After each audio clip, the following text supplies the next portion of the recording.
Okay, we are live from Dallas, Texas. We're talking today about how to stop relationship Groundhog Day. And we're going to kind of let people filter on here. People are coming from mostly Dallas, Fort Worth, but really all over the place. Usually when I do these webinars, there'll be like a PowerPoint up. But today, because we've got two speakers, what's going to happen is as I'm speaking, it'll be on me, and as Gary's speaking, it'll pop over to him.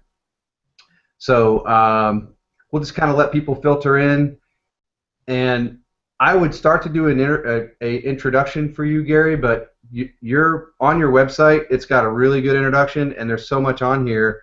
It would be hard for me to pick out a few things that I want to say.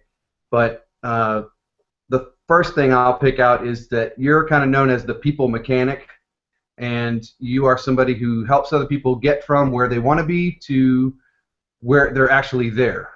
So, you know, the gap between where they want to be and where they are is how you help them fill that in to get there. Yep. So I can also tell everybody if we've got people filtering on, there's a chat box over to your right, and if you're on, this is just for helping us get this thing going right away. Type in the chat box like where you're from and like your city. I'm putting Dallas, Texas in here, and it'll pop over to your right. So if you're on, go ahead and start putting that kind of thing in there over to the right so that we know we've got people on and that everything is working properly. I did turn on the chat over there. Do you have a chat box today, Gary? You didn't have one yesterday. I don't have one today.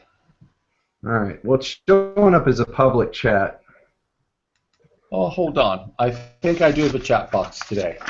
Mine's different. All right. Hey, there we go. Amber and Dilshad are saying Dallas. Did you say Gary? I did. All right. Vanessa's in Fort Worth. Lalitha is in Rowlett. So we're going to let people kind of filter in here. I think they just opened it up where people can get on. So we're going to let people have a couple of minutes to get in the room.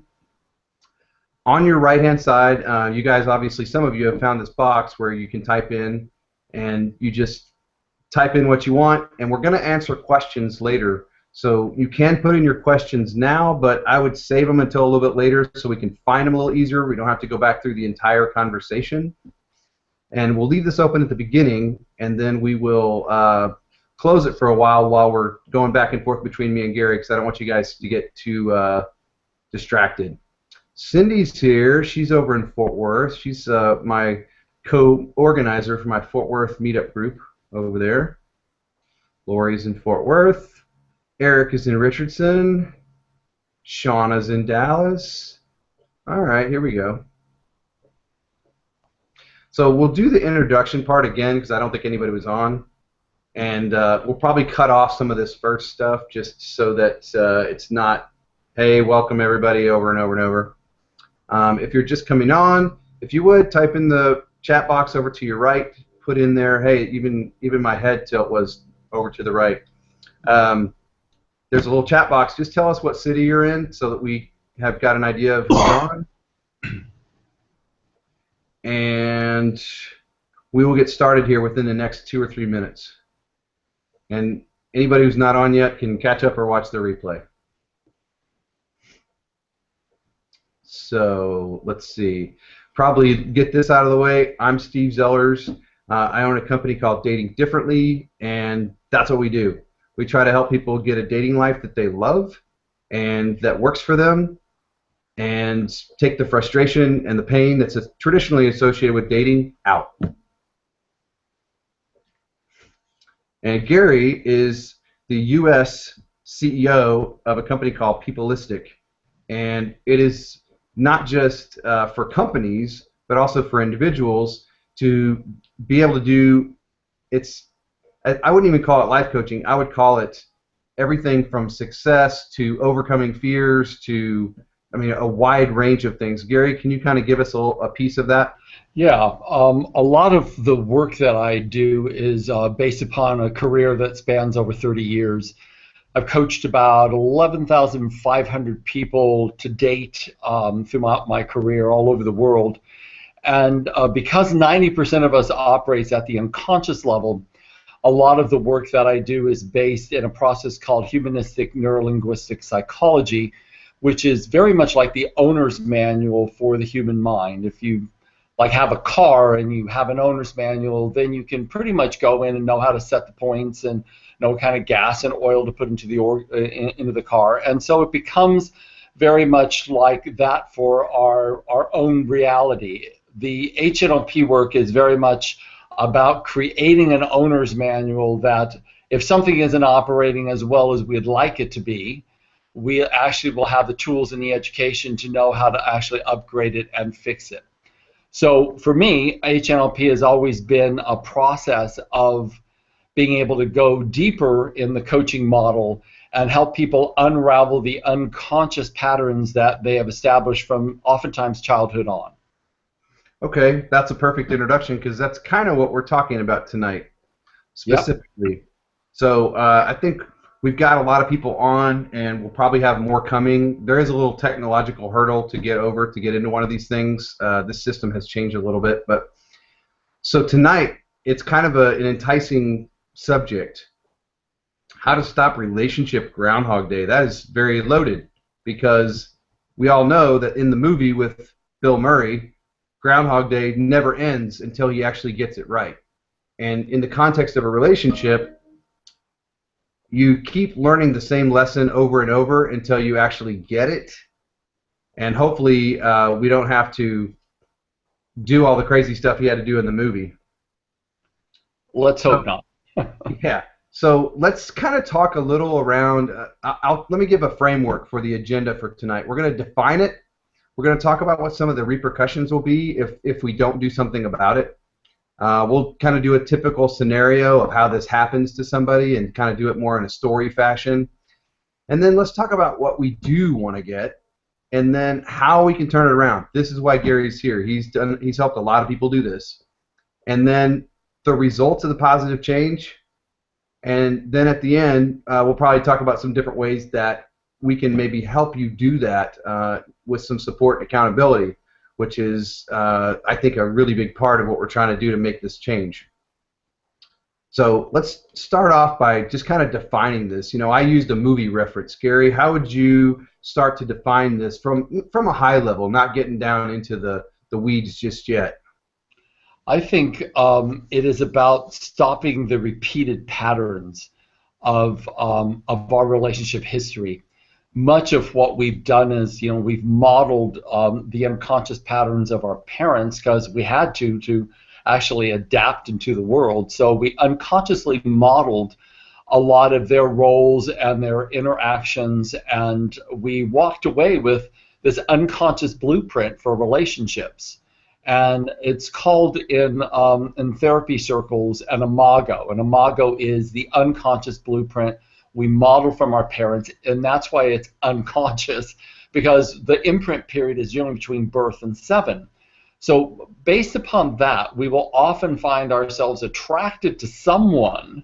We'll walk into a club, or we'll walk into a restaurant, or walk into a bar, and you'll find yourself just unconsciously attracted to someone. They're not necessarily the best looking person in the venue, but however, you're unconsciously deeply attracted to them, almost like a moth to a flame. And this happens over and over, either through introductions, through friends, or in some other dating scenario. And you get involved, and this is a bit of the philosophy I have, is that our relationships are meant to actually evoke some of our deepest patterns so that we have the opportunity to actually heal them.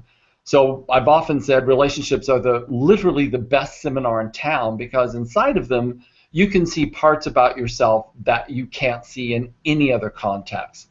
So it's very much like a personal exploration, evolution environment if we use it that way. So for me, it's about how these patterns keep repeating themselves, how to actually upgrade ourselves within these patterns, take more accountability, more responsibility to turn those patterns into empowerment. And then we start attracting a different type of partner to us. Okay, that was awesome and deep. And I'm going to go back to one of the things that you said, because I think what happens is we get triggered by somebody who we don't know why we're attracted to them, but it just feels so comfortable around them, and we can't put our finger on why we are so attracted to this person. And it could be that thing that you just said, where it's an unconscious pattern that we hammered in when we were kids, and we've survived until now, so it must work. So it's our default, and that's what we do. And then when we get around other people who have maybe the same type of core issues or core things going on, it feels good to be around them because they're also used to that same kind of energy being around. Does that make sense? That's exactly right. And then it feels like a match. What I think every single individual who is single and looking requires to begin to start having a curiosity around is, first of all, what is the purpose of relationships? And that's number one. Is it for companionship? Everyone says it's for love. And love, as we know, matures over time. Sex is fabulous generally for the first 3 to 5 years and then generally wanes in some way. And that isn't the glue that holds a long-term relationship together. I think it's really the aligned values that two people will have together. I think it's the similar beliefs that people will have together. But more importantly, I think it's an underlying river of intent to actually desire whoever you partner with to be the best expression of themselves that they can be. It's almost like an unconditional river of intent to support that person to evolve.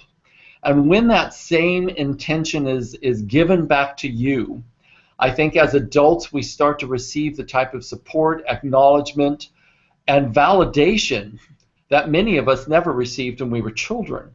And I think part of the premise is that we're all here to grow in our capability as adults, I think, to be the best expression of each one of us individually that we can be, and that's always going to involve the higher human qualities of love and compassion and contribution and generosity and grace and all those higher levels that we want to operate from, because it makes us, of course, feel good and it makes us feel fulfilled.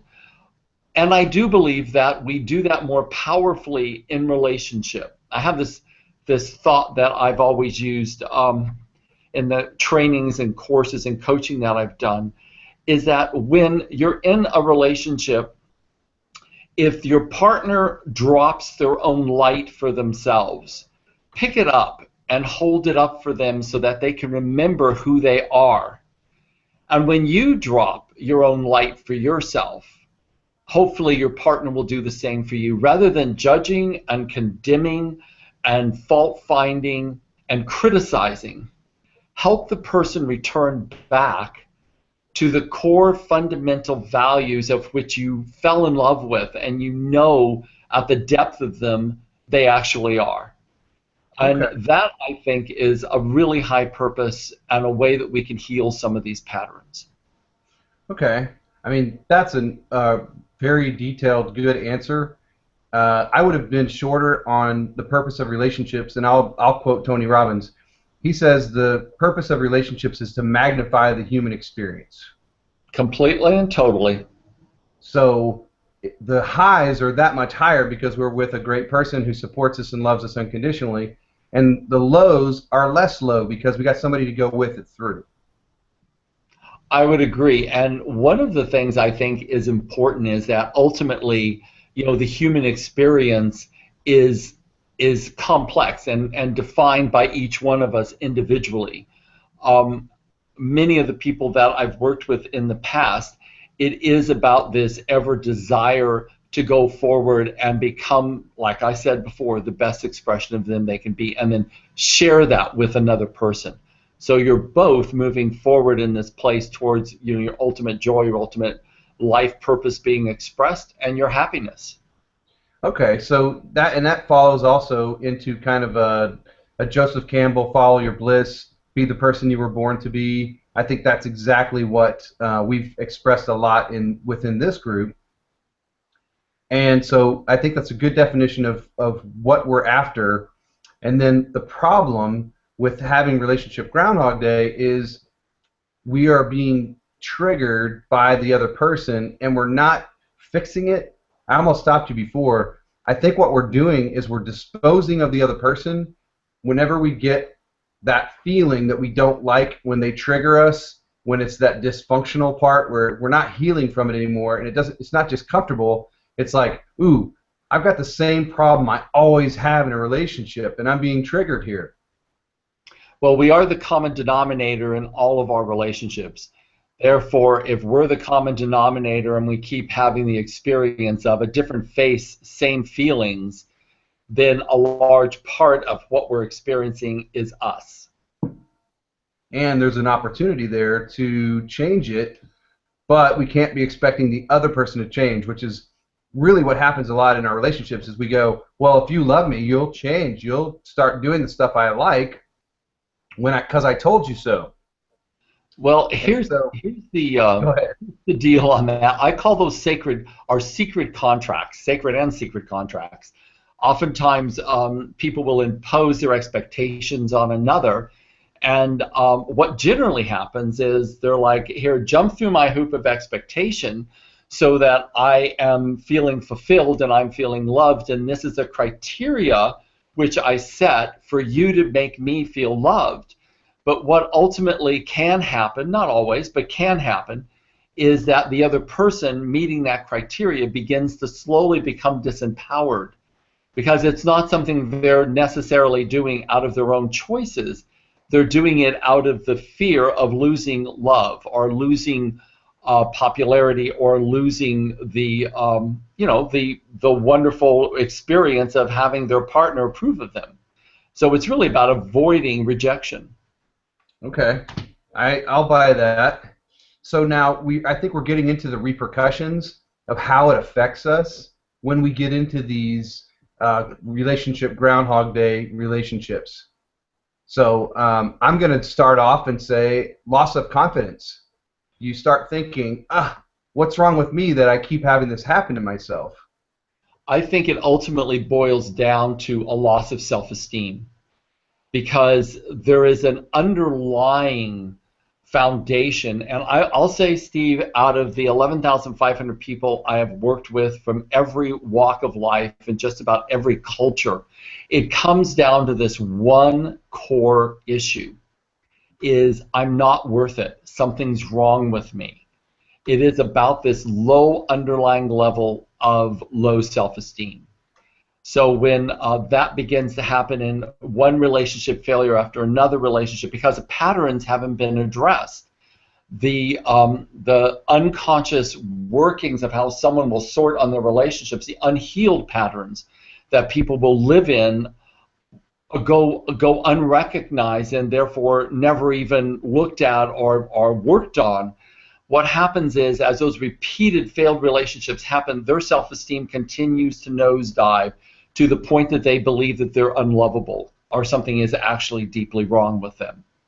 And okay, that's not true.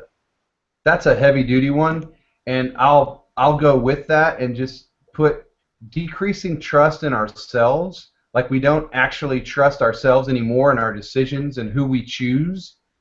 And then we also have a problem trusting other people because we've been let down so many times in the same way. I would absolutely agree with that. And then there's another layer underneath that that goes more to self-identity. So like my identity is wrapped up in, why do I always attract people like this? And whenever you use words like always and never on yourself, that usually doesn't turn out too well. Those are always called universals in transformational linguistics. It's that when you use those universals, it literally traps the mind into a very small box, because language is extraordinarily powerful, and the language that we use, if you were ever to study classical linguistics, they would tell you language creates reality. The words we speak focuses the mind, and whatever we focus on, we always attract more of or become more of. I totally agree with that. So I think we did a pretty good job of saying what the repercussions would be if we continue to attract that same relationship without healing ourselves. And let's go through kind of a typical scenario. And you can add to this, or you can change it, or however you want to go. But Sure. I would say just let's go with substance abuse. Somebody's father drank when they were a kid, and they would come home and get in some embarrassing situations, and maybe their mother's a little scared of their dad, and he stays out all night sometimes, and they hear their parents fight, and that energy is there, and whether or not we think we're absorbing it, we are. And we get the stress that comes from our mom freaking out because of his behavior and his inability to change that behavior and stop. And we get the desperation of him of like, I want to stop, but I can't. And that energy gets implanted into a person subconsciously. So that's just my example. Do you like this example? Should we keep going with it? No, absolutely. I mean, I get to say this because I'm sure many people on the call have children. And that's why in many bodies of literature it says, the sins of the father and mother are visited upon the sons and the daughters. It's when we don't heal these patterns and we act them out, our children are modeling us. And they will take on patterns that we are unconsciously exhibiting. This is why, a lot of times parents will have impatience with some of their children, because what they'll see is some of their own unconscious patterns being acted out by the child, and when they see them, they don't like that part of themselves, and the child is in full display of those qualities that the parent doesn't necessarily want seen, but actually the child is exhibiting them. So yeah, I mean, this is a long-standing problem from generation to generation to generation. And I know in my ancestry they were all addicts and they were all sex offenders. That's just what they did. It was a curious place to come from. And my mother was molested. My father had all kinds of issues. My mother was an alcoholic, and that all got handed down. And I think that each one of us, because there's information right now on the planet that has, like, our parents' generation didn't have, on ways to actually heal ourselves outside of the traditional, Freudian, Jungian models of psychology, which are very, in my opinion, quite antiquated and quite slow. They're like dinosaurs. There's ways to create quick change intervention with long-lasting results. And because this information's now here, I think that each one of us has a responsibility to break these cycles and break these patterns that's been handed down for generations, because we can. Okay, you just nailed something. I was going with the scenario of this person is exposed to all this energy like that, and they, internalize it. But what you just went to, I think we skipped ahead a little bit, but I'm cool with that, is that there are ways to take, I wouldn't even call them shortcuts. I would say the information is available now to do this kind of work and not take multiple years and, thousands of hours on the couch. Absolutely. I mean, yeah. that is just the total truth. And it's all about education. As I said, we're kind of riding around the most complex neurological organism on the planet. And who's ever shown up and said, would you like the owner's manual for your head? Would you like to know how you did it? Do you like what you've created up to this point? And would you like to create it differently? And if you would, here's a whole set of tools to do that with.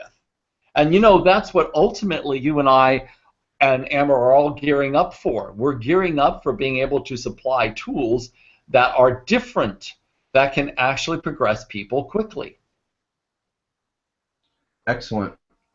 Um, I'll go back one step because I think we're almost into talking about how we turn it around, and I definitely want that to be the majority of how we talk about it on this call because this is stuff that it's crazy that it's not been out there and people haven't been able to use this technology until really the last couple of years. Yeah. But let's talk for a second about what we do desire and the kind of relationship that doesn't fall into that relationship Groundhog Day. What does a relationship like that look like to you when you break the cycle? Um, I could use my own life as a metaphor here in answering this question because, quite frankly, I up till I was probably 45, I could say I had a PhD in failed relationships. It was one repeated pattern after another that just went up in flames. I think my journey was that I got to the place to where I said, what is most important for me is that I take full responsibility for my own emotional states. I stop the projection and blame on someone else and giving them the responsibility for making me fulfilled and me happy.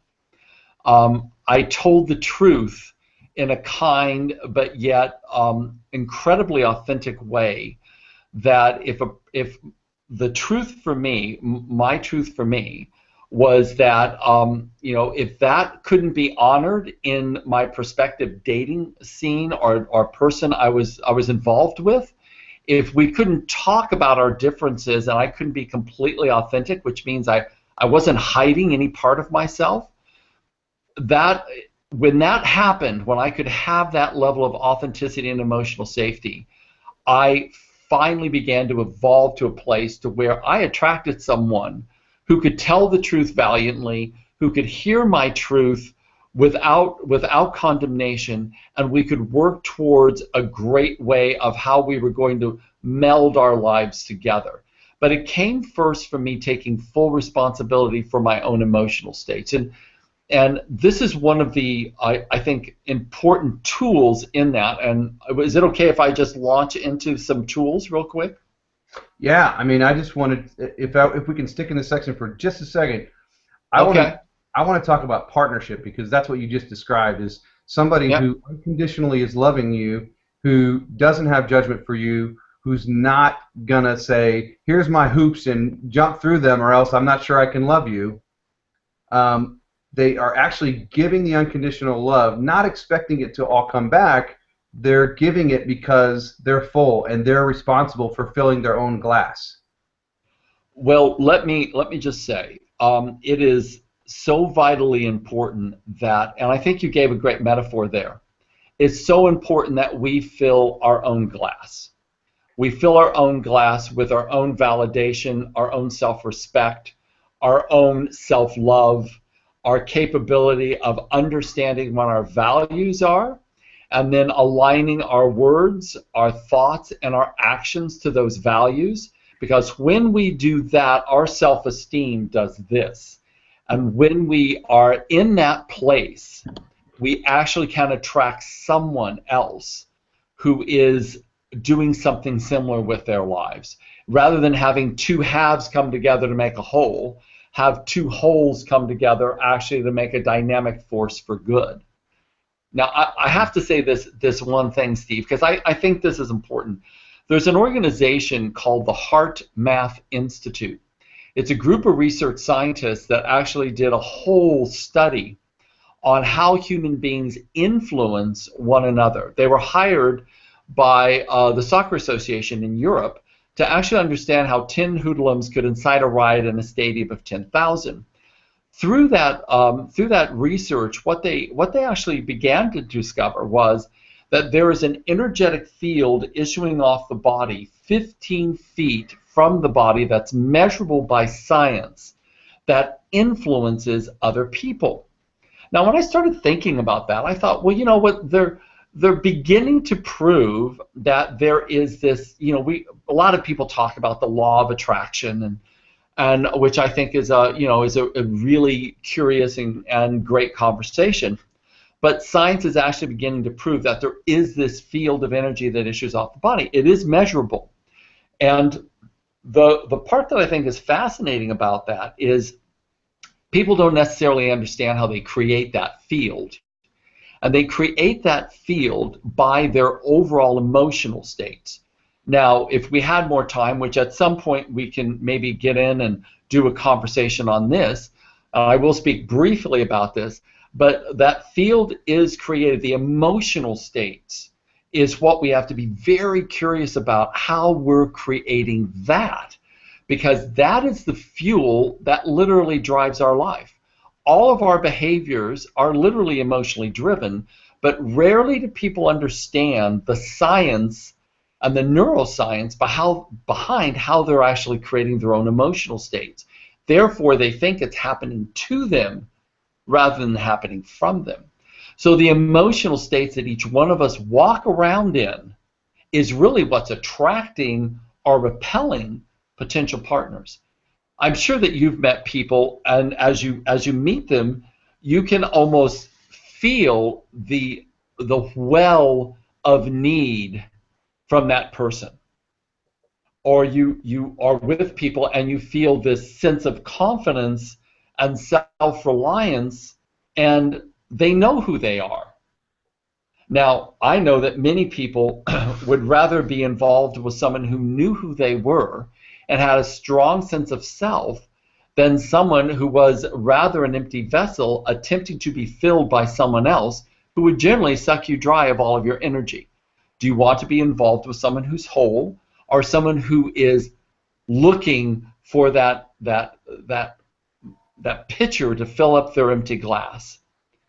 So I think that a lot of this conversation is really around, centers back to, who are we? How are we in relationship to ourselves so that we attract the right partner naturally, effortlessly, seamlessly, without worry, without stress, that it just comes to you. And at some point in the conversation, I'll tell you some case studies around how that actually happens. All right. Well, so we're still in the part where we're talking about what a healthy relationship looks like. And I think you did a really good job of explaining. What is two people full? Right. What we're actually after is somebody who, it's not so much of a having to beat somebody a square peg into a round hole, but they are the square peg and you are a square. This is a fit, and both of us are actually authentic. We're both healthy. We're both moving in a good direction that is, similar goals and missions. That is the relationship I think most of us are after. And I think we're thinking, well, somebody needs to change in order for me to have that. Yep. And that is where the problem is we're thinking somebody else has to change for us to get what we want.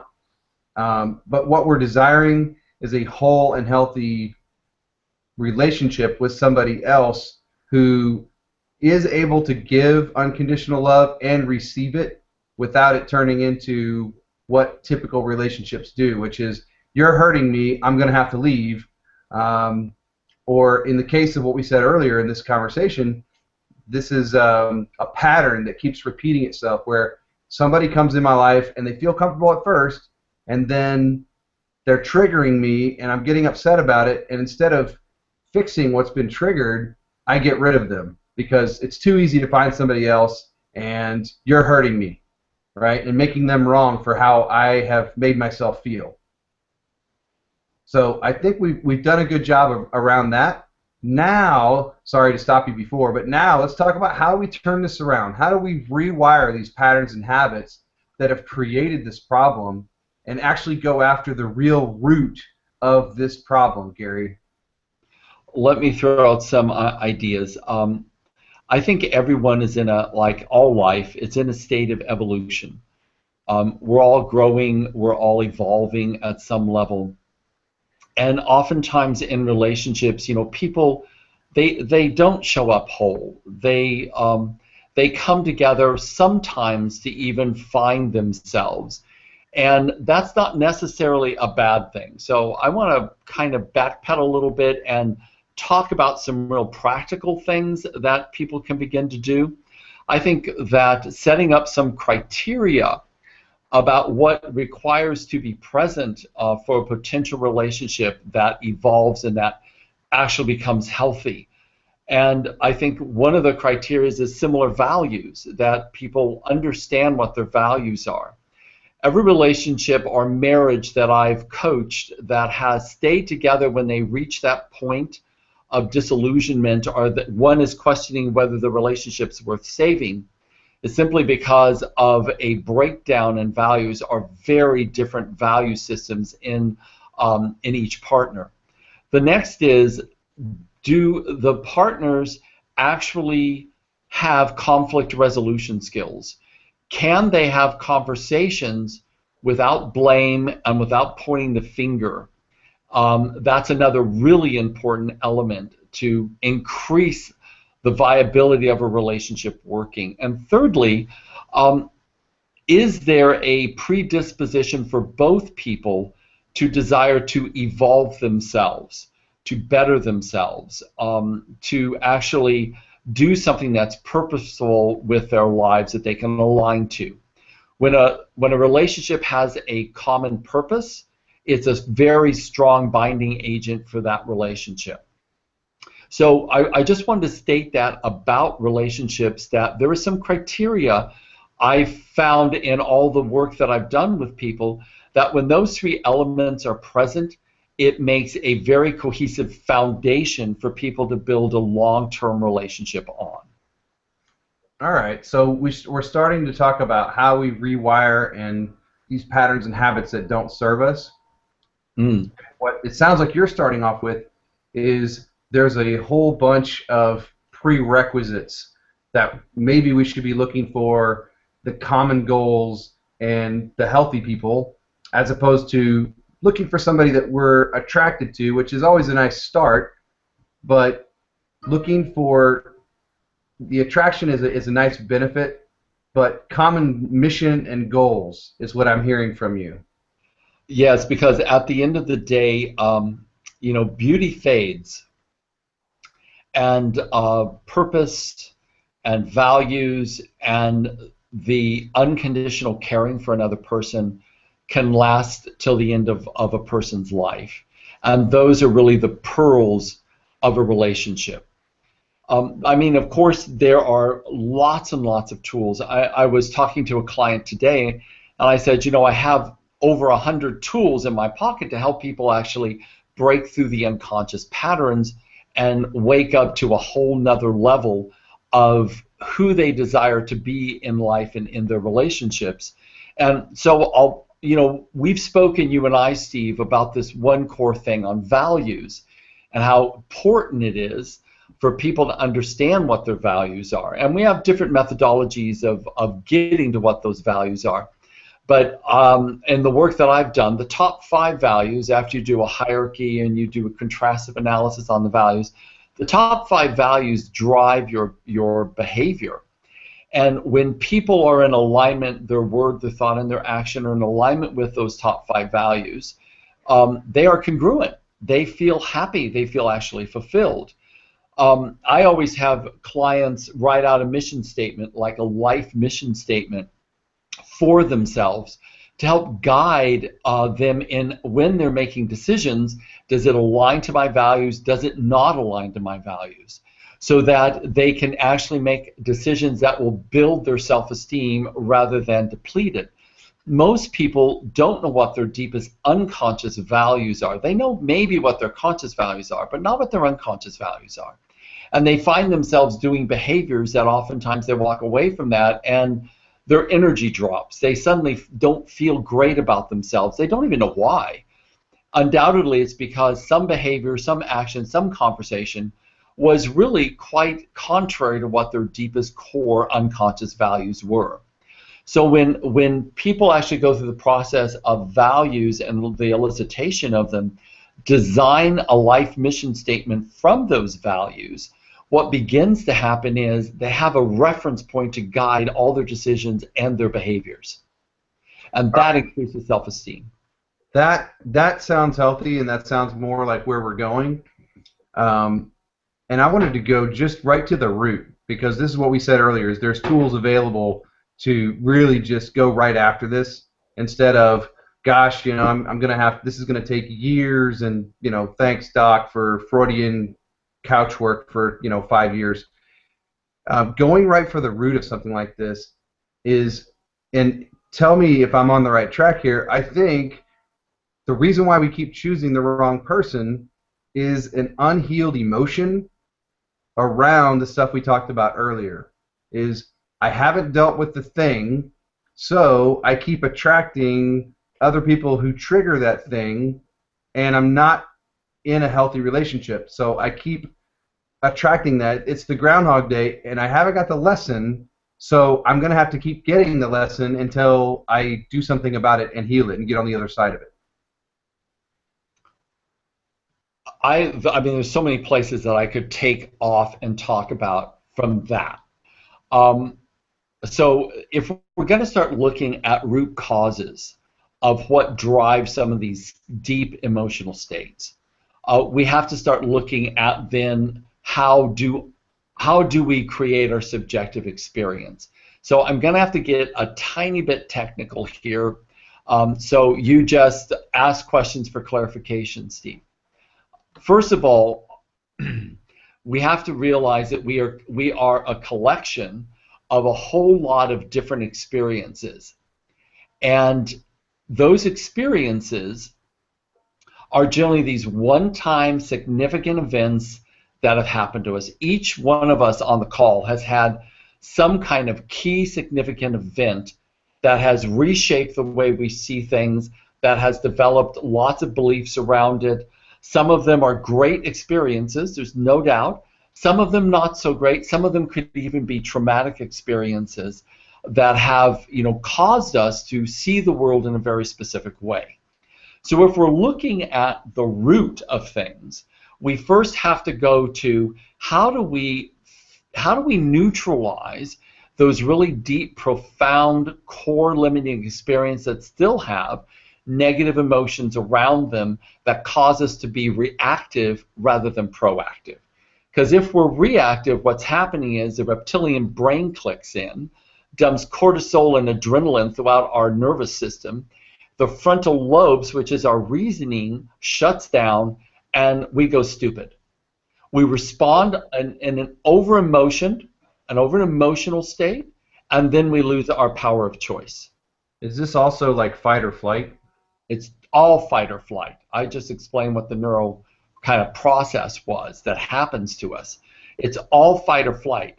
We go into the primitive brain, and we respond from that.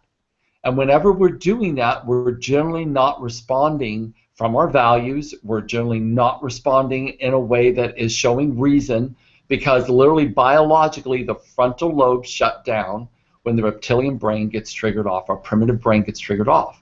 So with all that said, no matter, sometimes we know what to do, but we find ourselves unable to do it because of the flood of emotions. We know the right thing to do. But when we're flooded with those emotions, it's almost too overwhelming for us to respond differently. Now, what I want to say about that is, unless we start to actually neutralize some of the core experiences that still have a negative charge to them, that it's going to be very difficult for us to be able to not respond in a way that is hyper-reactive. Because what our unconscious mind does is it protects us. So what naturally happens is when an event out here is being triggered off to some core wound we carry, we never want to allow ourselves to experience that hurt or that harm again. So the reptilian brain clicks on and goes, okay, we're going to fight, or we're going to flight, or we're out of here. And we repeat the same patterns. It's all based upon emotions. As I said before, all behavior is emotionally driven. So where the core starts is we have to have a system for neutralizing the core negative experiences of our lives. So and would you say that would be the unhealed emotions? Totally unhealed emotions based upon core significant experiences that happen to us. All right. And you know that one. Yeah, and I've got a question here from our viewers, and Shauna's asking, what if we've never seen a healthy relationship model before? Beautiful. That is something that I will say many of us have. Many of us have an unhealthy family system that we emerged from, and we don't have great models. I can only share with Shauna what I've taught in different trainings and what I've done myself. Is I began to dig in to find out what is a healthy relationship, and I read lots of books. I did lots of research, coached lots of people to see what systems would work, what systems wouldn't work.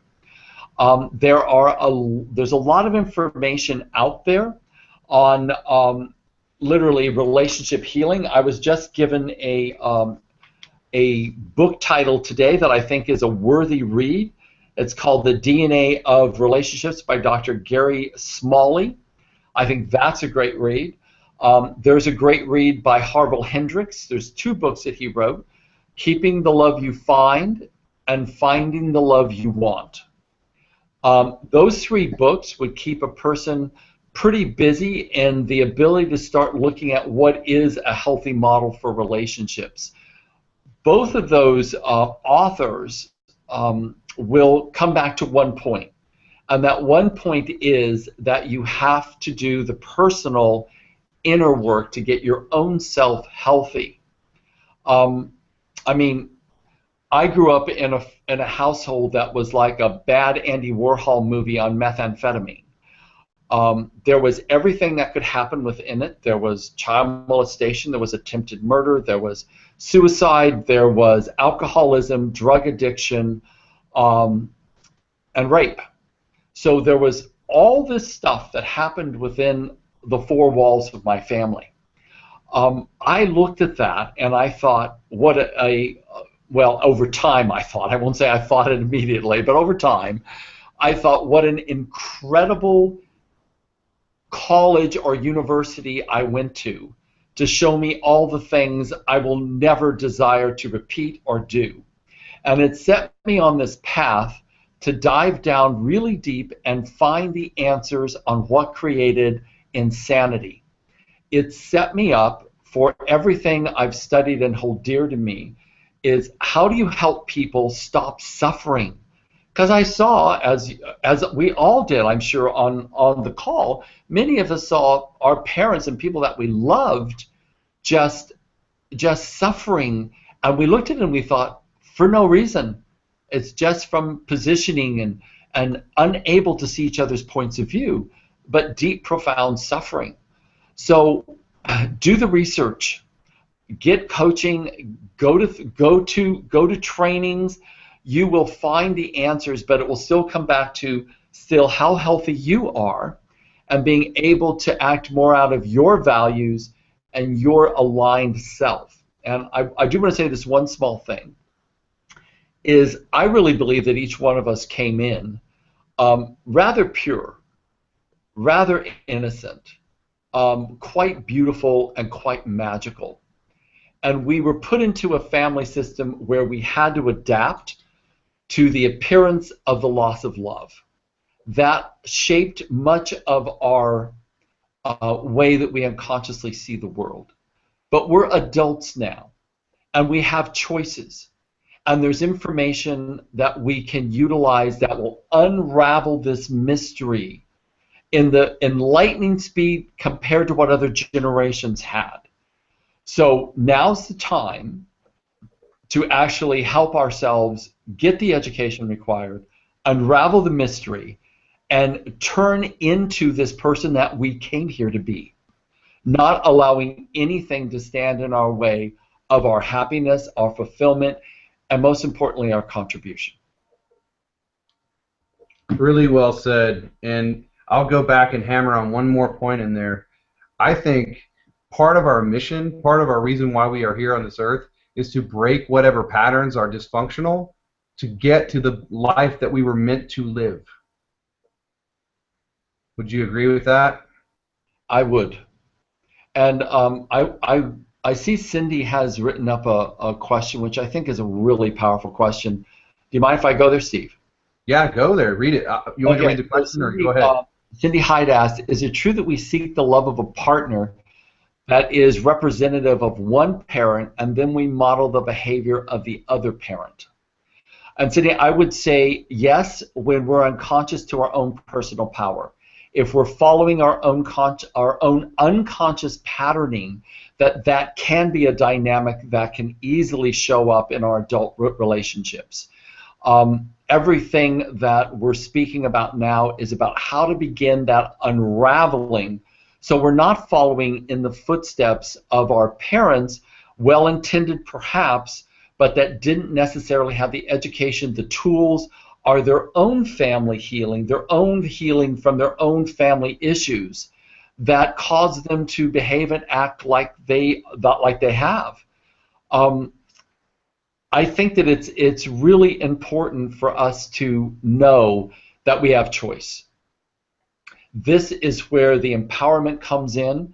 It's an incredible path of personal discovery, and the context of relationships is one of the most powerful places to explore that, to be curious about it, and to remember this isn't a destination, this is a journey. We reinvent ourselves, or we create ourselves from our next highest thought about ourselves, how we enact those thoughts that create those emotions, and we behave accordingly. If we want to do it from a very high level, we will create a magnificent life. If we keep on blaming and making other people responsible for our emotional states and use excuses for our behavior that isn't necessarily aligned to our own values, what we will do is have a life that is underrealized, following unconscious patterns and repeating the Groundhog Day in relationships over and over and over again until we become so depressed we don't even want to try anymore. Right, and you sit on the sidelines of your own dating life. I'm going to add to Cindy's question, because she's specifically saying representative of one parent, and then we model the behavior of the other parent. I think what she's saying is we're trying to fix what our parents couldn't fix in their relationships in our own relationship. That is actually part of the whole element of it. None of this is negatively intended. I think, personally, remember when I gave the metaphor that to actually hold up the light for your partner if they've forgotten and they've dropped it for themselves? Mm-hmm. I personally think it even goes deeper. Each one of us stand on the shoulders of the triumphs and tragedies of every single ancestor that went before us. There has been no parent that has held their child, their newborn child, and said, I deeply desire you to suffer more than I have. No parent does that. They hold their child and they say, I desire you to not suffer. I desire you to avoid the pain and suffering I've gone through. I desire you to have a better life than I. So we stand on the shoulders of the positive intentionality. Yes, many of them fell down. Yes, many of them failed at that task. But I know that the positive intention was there. Many of our parents were overcome by their own shortfallings and their fears and their anxiety and their low self-esteem. So let's just put that to the side. But we're the ones that can stand on the shoulders of everyone that's gone before us and do it radically different. And I personally think that this is part of why we're here. I don't want to go too far out there, Steve, but I feel very compelled to say this, so I always trust my intuition.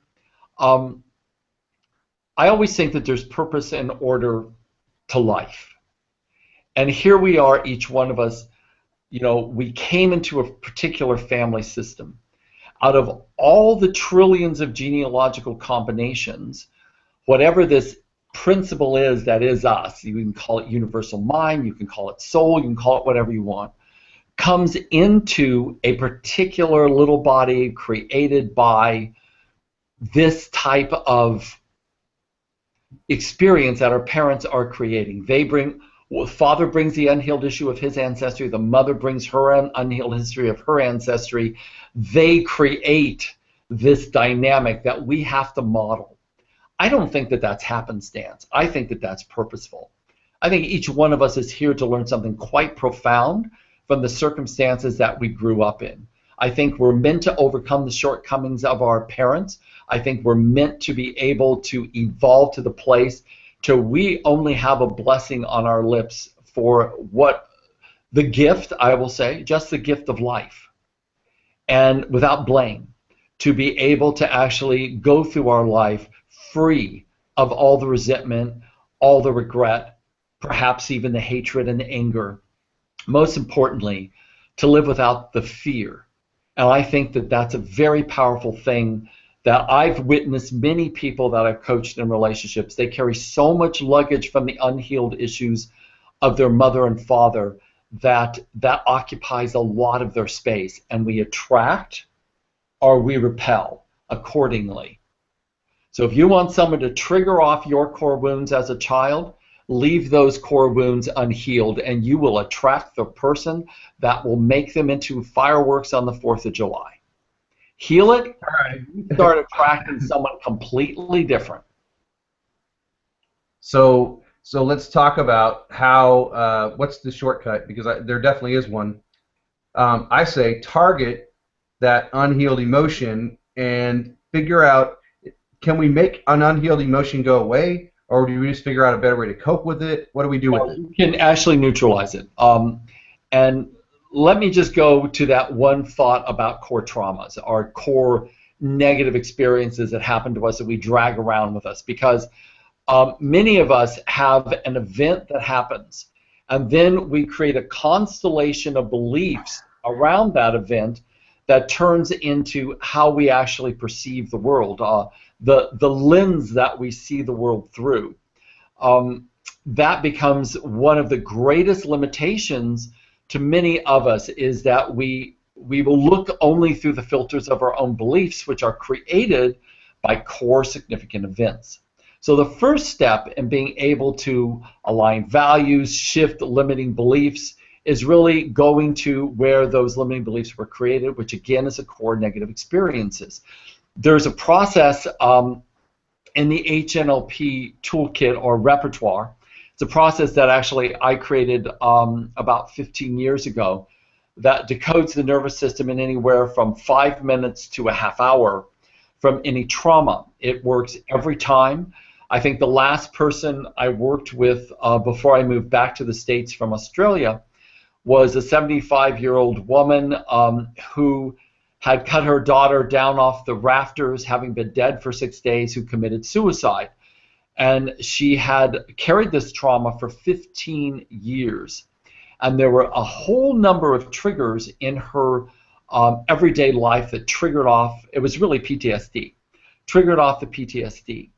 So you can imagine what kind of trauma that would be to have your child commit suicide. First of all, be the one to find her and be the one to cut her down off the rafters after 6 days. It was horrific. And that took a half hour. So the very first step is actually to neutralize the negative core experiences, then work on the constellation of limiting beliefs. This starts to free people emotionally almost immediately.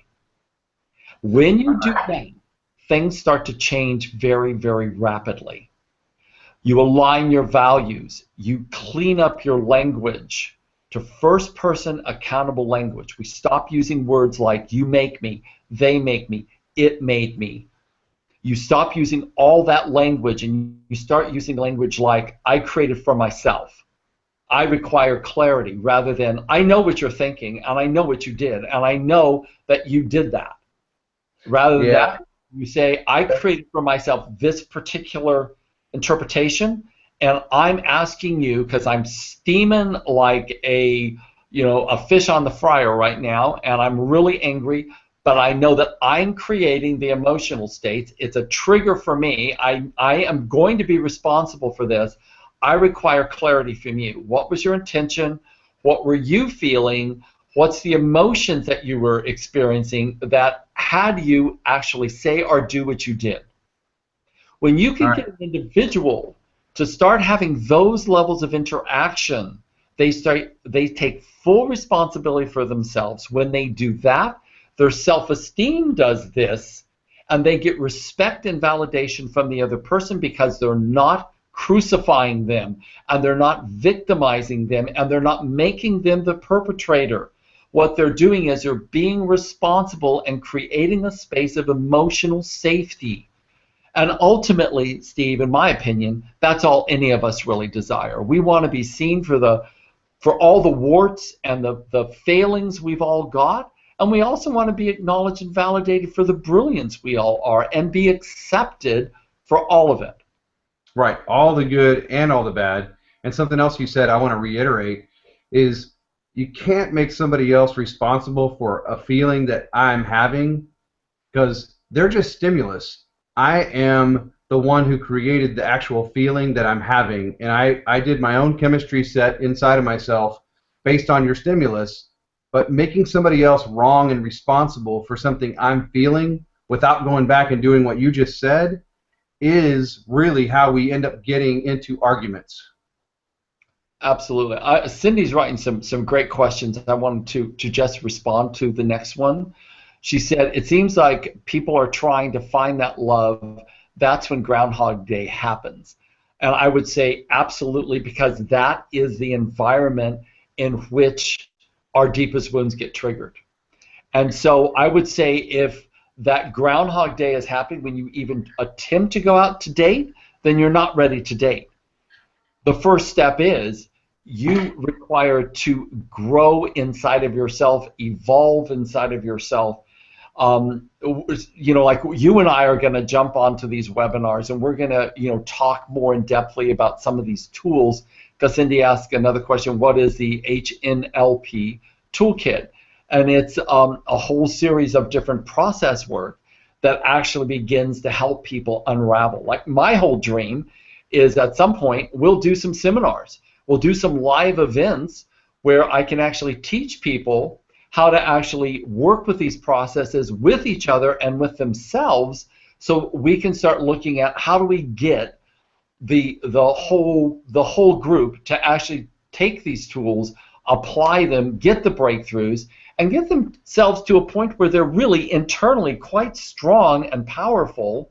And then when you go out to date, you're not going to be triggered off by all the other stuff, because those wounds are going to be healed, the negative emotions are going to be dealt with, and you're going to have a whole heap of different strategies in which you can navigate your way through that whole dating scene. And it becomes then an exploration of curiosity rather than a desperation of requiring to find someone to fill the void that you can't fill for yourself. There's a lot there, and all of it was really good. And we're coming up on the hour, and I think we should still keep going maybe another 10 or 15 minutes because people aren't dropping off. So we'll keep going with it, and I think we've reached our destination as far as the shortcuts and the tools to start this process. Yep. And I like that you kind of tipped our hand a little bit. We are going to be doing some live seminars in addition to these webinars.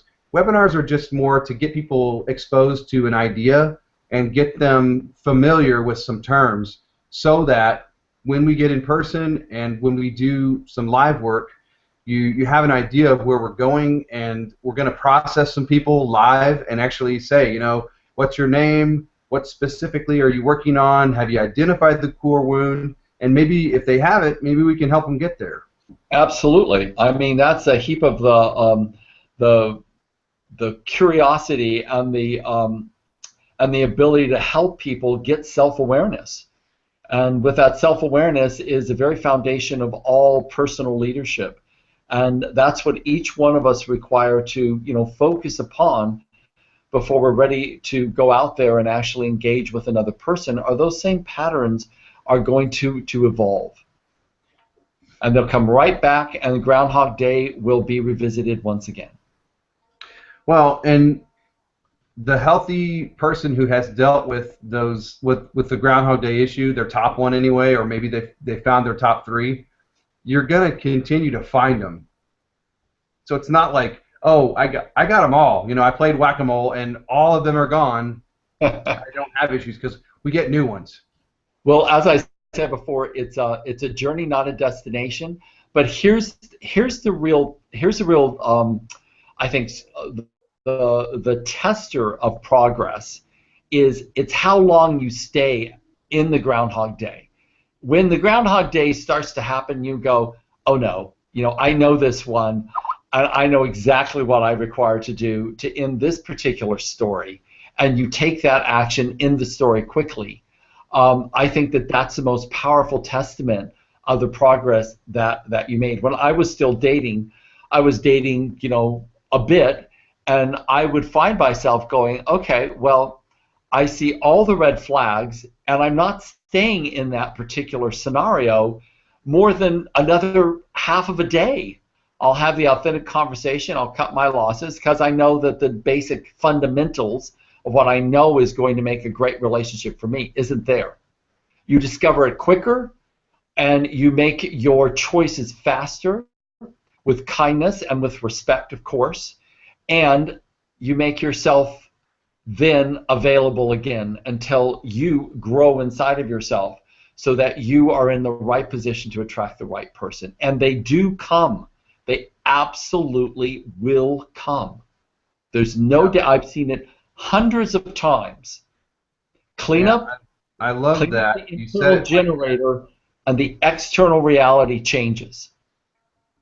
Yeah, I love that you said it like that because when we are in a healthy place, we don't need, and it's not anything codependent at all. It's I'm independent, the other person's independent, and we become interdependent as two healthy people. And if the common goals, values, beliefs, and mission aren't there, you very quickly know that if you're really on that mission, and you can allow that person to go because and it's not, hey, get out of here, I don't want you. It's every minute I'm with the wrong person is a minute I'm not with the right person. Huh. I totally agree with you. Shauna just wrote a great question. Will we stay trying to heal a long time, and how to deal with the loneliness of the meantime? No, it doesn't take a long time to heal, Shauna. Just a little case study really quick. I worked with a woman in Australia. She was in one of my trainings. We went through a 5-day training, and um, she walked in, and before she even put her books down, her son enrolled her. She was divorced from an extraordinarily abusive relationship that had been for 25 years. She barely had an identity. She set her books down in the training room and burst into tears and ran out. She came back, and every 20 minutes, as I would speak or lecture or we would do exercises, she would be in tears. We kept a box of Kleenex by her seat the entire 5 days. She worked very hard. She was incredibly courageous to start facing some of the abuse. We were able to neutralize the abuse. We were shifting beliefs. We were aligning values. We were doing some of the deeper process work, all of us. And she got tremendous breakthroughs in that. When she left the training, she joined my mastermind group after that. And so I've been coaching her for quite a while. But about a month after she finished the training, she wrote me this email and she said, "Oh my God, a miracle's happened." And I said, "What's that?" She said, "My next door neighbor, who I never even thought of in a romantic way, whose wife has been dead for 3 years, had passed away, he's asked me to go out to dinner with him. And they have created a relationship that is ridiculously compatible." She said that he wouldn't even look at her before she went through this process of shifting herself. She said that after those 5 days she had shifted. She said, "I'm not the same person." And as a consequence of that, it opened up this whole place where she started showing up as she really was, who is in her body, grounded, had her own set of values, would speak the truth no matter what, and became strong again. It took a very short period of time. All in all, I think the integration of her 5 days took about maybe 3 months. But in that time, they started to casually date. They didn't consummate their relationship. But after that 3 months, they did. And now they're in this full-on loving relationship heading towards marriage. And she said at 59, she said she gave up on ever thinking that she could ever be in a relationship again. She said, this is the best relationship of my entire life. I am over the moon and completely blessed. And this is not an unusual story. You have to do the inner work first. It's a much faster timetable, and you have to apply the tools. And when you do, the change happens quickly. And the loneliness isn't so lonely because you're returning back to yourself. Yeah, I like that. And I'll add to the loneliness thing is it's this is a time when you are single, it's a huge opportunity to serve other single people, to serve what you're about, to get back to the things that make you who you are, as well as to contribute to your community, to your church, to whoever it is you want to work with, kids, dogs, old people. You have the time that you would not have if you were in a relationship that was committed and you're spending all your time together. You don't have the time to really go to your passions, which are the things that when you're doing them and your heart is singing, you're attracting the right person when you're doing your passions. So as much as it could be considered lonely, it could also be considered a huge opportunity to get back to who you are at your core. And that is where everything generates from. Yeah. And so I think we've got to the end of what we prepared. And I want to give you guys an opportunity, if this resonates with you and you want to talk to Gary one-on-one, can you tell them how they would begin that process? Yeah, I can, rather than give an email, I think what I'll do is just give my mobile number, which I'm happy to do.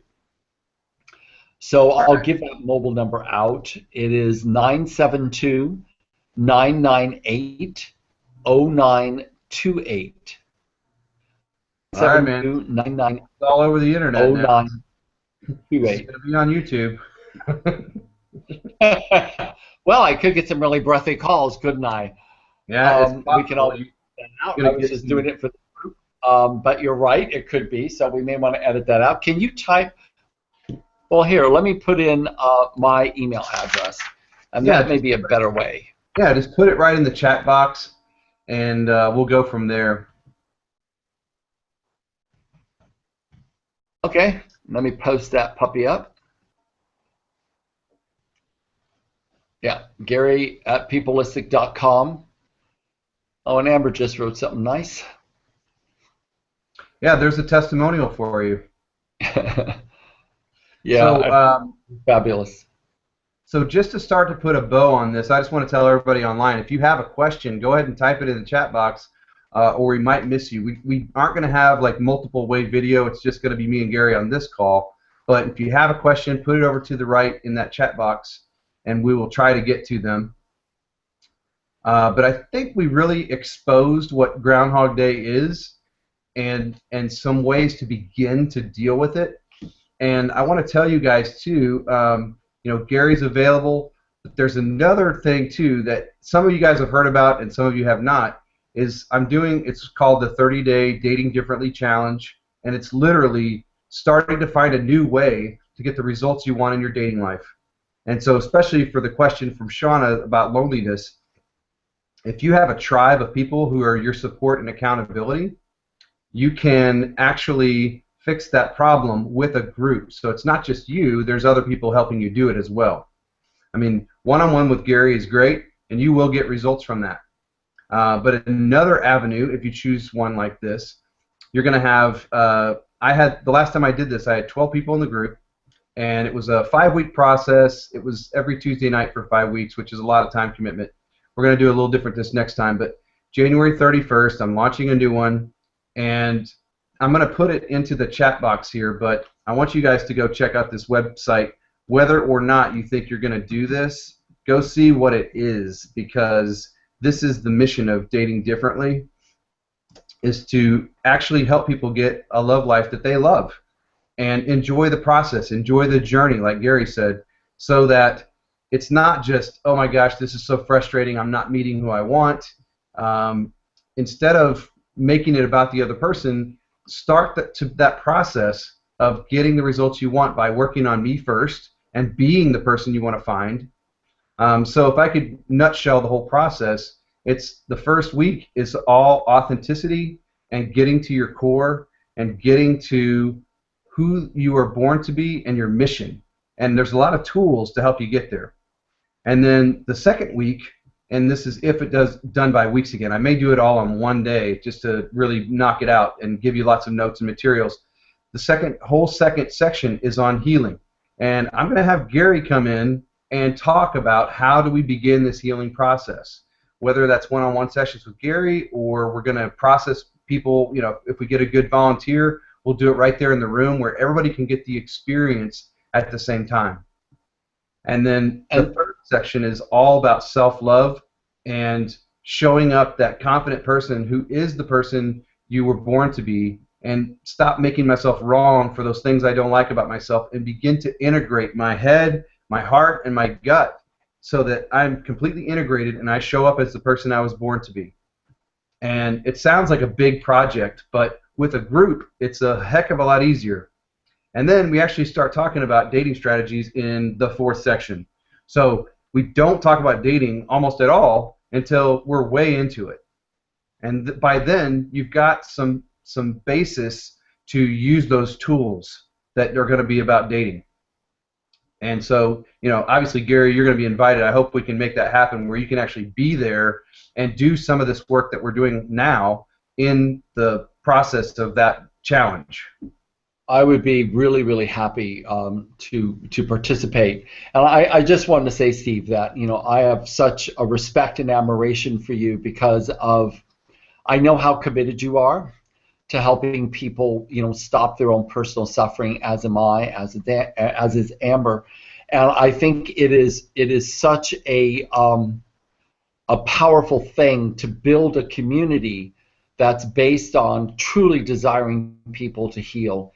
And more importantly, to have it be powerful, real, science-based tools to actually give people, I think, the tools for life. Tools on how to unravel what they have built, if they don't like it, to become something that they've always been destined to be. And I think this is going to be a really powerful alliance because it's time. It's time that people stop suffering so much in their relationships and get the education they require to actually thrive in them.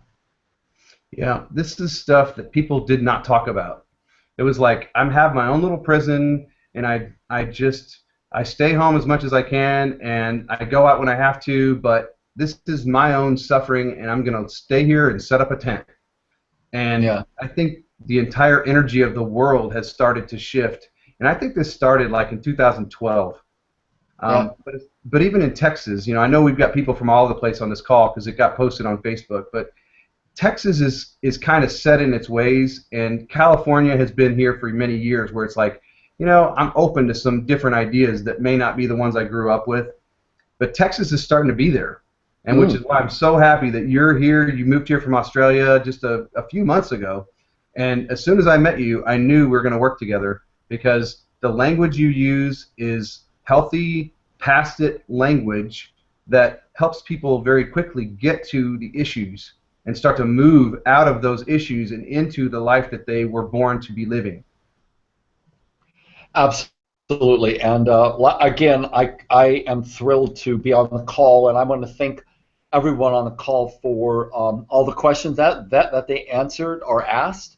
I wanted to also say, just for some clarification, the website is peopleistic.us, and it is Gary@peopleistic.com as far as my email address goes, but the website is peopleistic.us because someone asked, and so I just really wanted to say thank you to everyone. And Debbie, I will type that in again for you.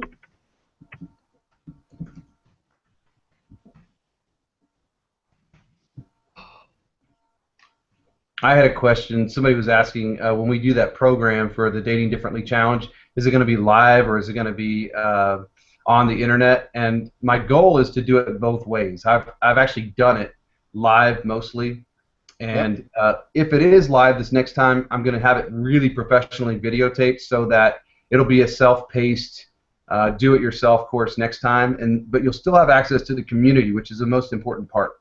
Yeah, and I would really like to support people. I mean, we're a small community on this webinar, but we're up to some big stuff, and we're up to some serious stuff, and we're up to stuff that actually works. So show up if you possibly can to the offering that Steve's offering in January, and bring friends because we're going to do stuff that hasn't been done before in the relationship space, and we're going to dedicate a huge chunk of our energy and attention to creating the breakthroughs that people require at this point in time. So support Steve. He's a remarkable man. And Steve, I want to thank you so much for inviting me onto the webinar tonight. I really enjoyed it. And thank you, everyone that's on the call tonight as well. Are you kidding me? You're the star of this one, and we're going to do more. I think I would love that. we're gonna probably do one every couple of weeks, and eventually I'd like to have a kind of a library where if somebody has a specific issue, we could just send them right there. There's a webinar on that whole specific issue, and we'll just save them. We'll put them up there, and they'll probably be inside of the membership site at some point. But right now, they'll just be right on YouTube where you can get to them. It'd be great, if people if we actually did this, this would be kind of cool. Just a thought, Steve. But if someone just presented a big problem, and then we could just spend a whole webinar just breaking that puppy down. Yeah, I agree with that. It's probably best to come at it with a theme, but we can also get suggestions for themes. If you guys are, we still got almost everybody still on the call. I guess this is good at some level.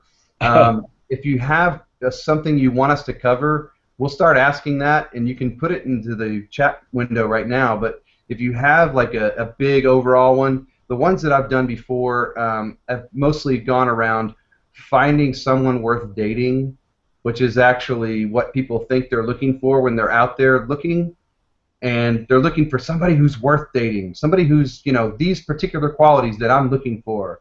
And while that sounds good in theory, if we're not being it, it's really hard to attract it. So that's what we've done a webinar on before, and we may do another one on that just to get Gary's viewpoint on that. That sounds like great fun. I'd love that. Yeah, these are, I think they're fun, I think they're informative, and we'll keep them free for right now until we have 1,000 people want to watch these things. We may have to charge. But for right now, we're here to serve you guys. If you have questions, of course, you can put questions on the meetup group. You can just make it in the comments of the event from tonight. Also, suggestions of something you want us to cover. I think you get a flavor for what we're after. We're trying to get to where healthy people meet and have great relationships with healthy people, just like hurt people hurt people. So we are in the business and process of helping people get to a healthy place, whatever that is for them. And I guess I don't see any more questions, so we'll start to wrap this up. Any final thoughts, Gary? I don't want to sound too 60s here, but that is the era I grew up from. But I would like to just say, think of yourself as really precious and quite magical, and invest in yourself, because I'm telling you, we'll go out and spend $250 on a pair of shoes, but we won't spend it on our own heart or on our own headspace. And truly think about what's important to you, because at the end of the day, we desire to actually have evolved to the best expression that we can be, so that when we leave our bodies, we can dance out of them, and we can have a huge smile on our face as a consequence of the life that we chose to lead. So be courageous and step out there, do the unexpected. take risks in a great way, and most importantly, learn about the complexity of yourself and return back to the core of who you came here to be. Well, I can't top that, so we'll just have to be done here. I think we're about 20 minutes over what we originally planned, but Yikes! again, you guys are really got a treat here because Gary is an international level trainer. I mean, you guys, if you get an opportunity to go look at this link, I'm going to put it into the I'm going to put it in the chat window, and if you go to this, you're going to see just a crazy amount of, and it actually showed up as a link over there to the right, but it's a crazy amount of qualifications and training and experience that Gary brings to the table here.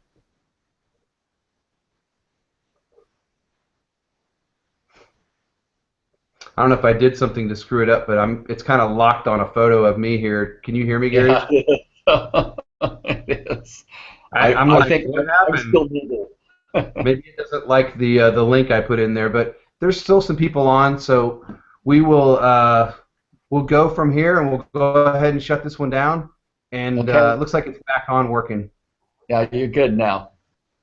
But Okay. Well, we'll schedule I the had a next one blast, as soon as Steve. we can. Yeah. Thank you so much.